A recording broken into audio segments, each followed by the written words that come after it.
we need to talk about this Toto Washlet situation. I'm at my brother's house, I'm watching his dog, and he is such a tech guy. Like, he loves to have all the fun gadgets that like nobody else would ever think of, or if they did, they never thought it was possible for them to have in their own home. Look at this thing. This is insane. Like, what?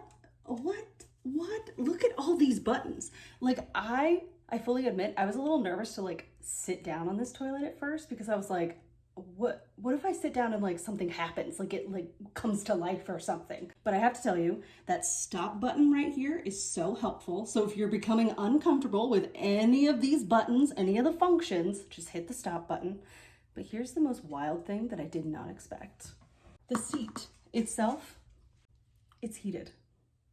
And I don't mean like warm as in like, oh, someone was just previously sitting here. No, like heated like a heating blanket. And you can change the heat setting for your comfort.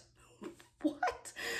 I didn't even know that was something I needed. I'm still not sure it is, but it's fascinating to me. So if you were considering like, hey, do I need a bidet situation that also dries me off?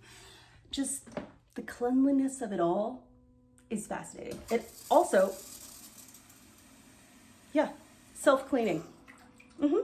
Just automatic. Wild. So wild.